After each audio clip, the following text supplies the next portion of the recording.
এই দেখুন খেলা শুরু হতেই এদের বাহানাবাজি শুরু হয়ে গিয়েছে। কেউ বলছে আমি তো ওখানে ছিলামই না, আমি তো ইস্যু করতে গিয়েছিলাম। আমি পেশাব করতে গিয়েছিলাম বাড়ির বাইরে, আমার দোকানে ছিলাম। আমি ঘেরাও করেছিলে কেন? না, আমি কোনো পার্টি করি না। আবার কেউ তো চোখের জল নাকের জল মুছতে মুছতে বের হচ্ছে। আবার কেউ বলছে আমরা তো দূর দূর পর্যন্তই ছিলাম না। এগুলোতে ছিলাম না স্যার, আমরা গ্রাম থেকে এসেছিলাম, আমাদের বাড়ি এখান থেকে ওখানেই। হ্যাঁ, সব বাইরের লোক, কোথাও অচেনা লোক ছিল সব। আচ্ছা এদেরকে এবার কি বলবেন বলুন তো? বলছে যে আমরা ওখানে ছিলামই না, ওখানে যারা ছিল ওরা সব বাইরের লোক, সবই অচেনা লোক। আচ্ছা আপনারাই বলুন, ওরা যদি সবই অচেনা লোক হয় আর তোমরা যদি ওখানে নাই থাকো, তাহলে তোমরা দেখলে কি করে যে ওরা সবাই অচেনা লোক? হ্যাঁ, সব বাইরের লোক, কোথাও অচেনা লোক ছিল সব।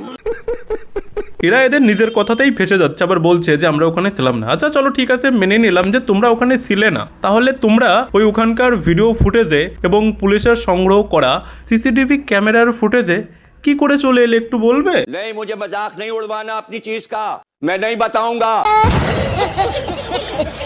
শোনো, পুলিশ যাদেরকে গ্রেপ্তার করেছে না, তাদের সকলের ফুটেজ দেখে আইডেন্টিফাই করার পরেই পুলিশ গ্রেপ্তার করেছে। এখনও তো সব বাকি, এখনও তো সবে শুরু। ওয়েট করো, সব আসবে। হ্যাঁ, সব বাইরের লোক, কোথাও অচেনা লোক ছিল সব। শোনো গুণধর, অ্যারেস্ট হওয়া মাতব্বরগুলো, তোমরা ওই দিনের কথা ভুলে যাও যে পুলিশ যাকে তাকে গিয়ে তুলে নিয়ে চলে এসছে, এটা বুঝিয়ে দেওয়া যাবে। ওই দিনের কথা ভুলে যাও। হ্যাঁ, সব বাইরের লোক, কোথাও অচেনা লোক ছিল সব।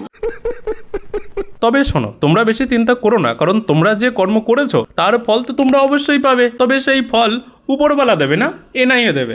ভাড়াতে গুন্ডা এনে যে আমার মা গো, কোথাকার গুন্ডা জানি না আমি মা গো।